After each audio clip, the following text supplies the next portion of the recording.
How's it going? It's Damon Night. Damon as in the man. Haven't made a video lately. I've been very busy, and if you follow my other videos or posts, you'll understand that right now I've collaborated with elders, attorneys, politicians, and other resources, other tribes.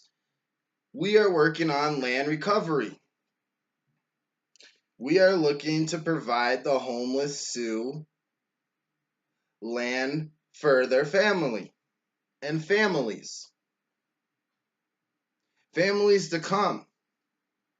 Land that was issued from a decision that your ancestor made for you to be able to inherit and have any desirable act on the land patent that your ancestor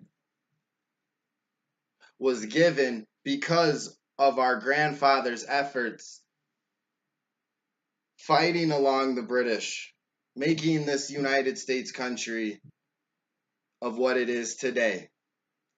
And I'm going to be talking about Indian land ownership because this is very important because with the technology we have now, luckily you have videos like this or elders blogging, and you have acts of Congress that you can look up on law libraries on the internet. There's resources that our ancestors did not have that we have today. But I know that my ancestors since the 1860s have held and maintained and preserved a land patent and a Sioux land script from then to now. So I'm coming from two perspectives. I'm an heir of an Alati. All my ancestors, my parents, my grandparents, their parents, all lived on and was born on allotments of land and grew up on allotments of land. So we did not need the internet to tell us how to maintain our sovereign supreme title, absolute ownership. And I'm speaking right now on the Sioux land scripts, and I'm also will be speaking on 1886 lands and Indian land certificates and the difference between land patents, also known as Sioux land scripts, and the difference between 1886 lands and also known as Indian land certificates. Because there's a confusion, let alone with people knowing the one of them, but not being able to decipher what's the difference between them. You see, a land patent is the highest form of evidence for land ownership. Now, land patents were not only being issued to the Sioux, but it was also being issued to United States soldiers and agricultural farmers from the 1800s, 1700s. They got a land patent that was considered their tract of land that they were able to always own throughout the family because it was a secured land patent. Now, a land patent cannot be sold. This is what forms this country. This is what made states territories. Before states, they were territories. And when Minnesota became a state of the United States in 1858, they had to make and distribute land patents even way before land patents were being issued.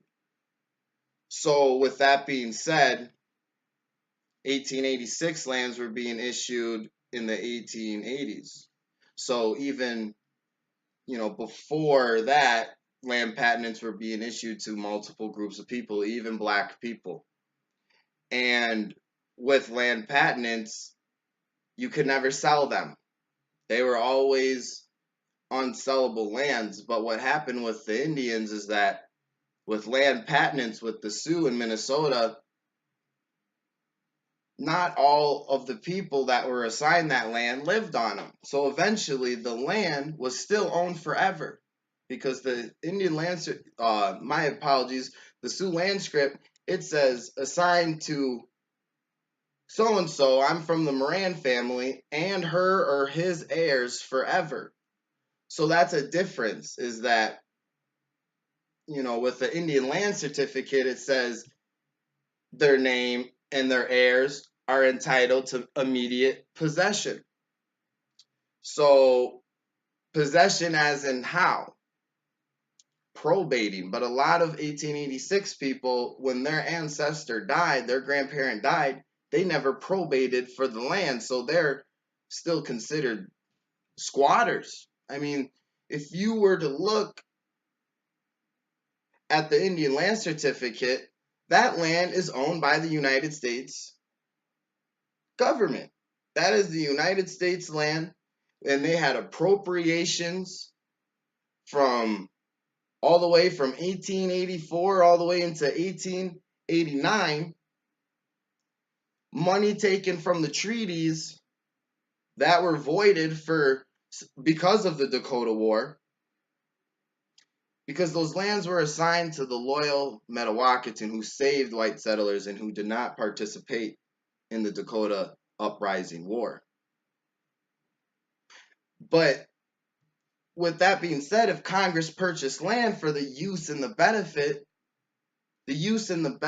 of the Minnesota Midwakanton, but it also says if the land is abandoned for 2 years, it's going to be canceled and reassigned to another May 20th, 1886 Minnesota Midwakanton.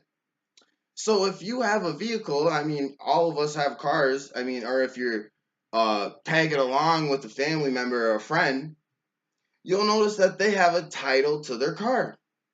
If they don't use their car for 2 years and it's parked in a storage area or even on their land, that car is not up for sale. A used car dealership can't say you haven't used that car for 2 years, we're gonna sell it. No, that car is owned forever. So I'm jumping right now, but that's the difference between 1886 lands and land patents, because a land patent is assigned forever, claimable forever. And we're recovering land over 100 years later. And my family, the Moran families, held the family land all through the late 18th, through the whole 19th century to present day right now. But a lot of us are asking, well, okay, well, we're not enrolled with IRA communities, because see, that's what's bringing a whole lot of notification on these groups and chat lines, is because 1886 lands are being threatened. These IRA communities are trying to cancel these certificates and have it as community land. So it is a free land base for an IRA community. IRA communities are not treaty law. They're not underneath treaty law. They're underneath the 1934 Indian Reorganization Act.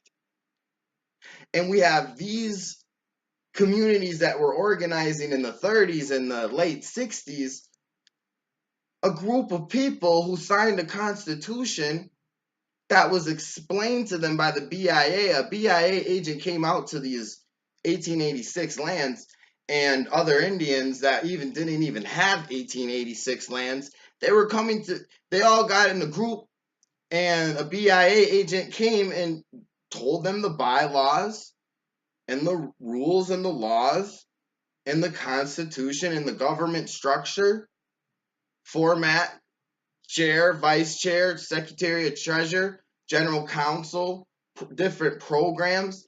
This is a white managed and white structure community that are taking lands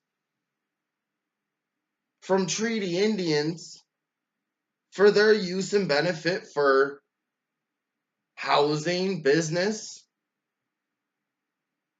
But a land patent can't be threatened. See, that's the thing, is that you will never see somebody with a land patent in court fighting over a federally recognized community trying to take their land. That's two separate things. See, when you got a land patent, or even if you have an 1886 land, an Indian land certificate, if you hold one and you're enrolled with a community, that community does not have jurisdiction over your treaty land.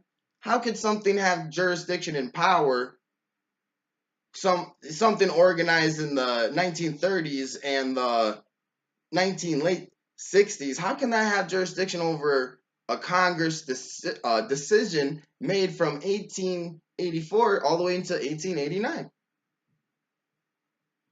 It's not, theoretically possible. But then they came out with the 1980 Act, because that's what they said, is that we got to make a new law for these lands and these communities, because, we don't know what's going on. We got people selling these lands. Now, see, that's the thing. It says it's for the use and for the benefit of the Metawakan, the Minnesota Midwakanton.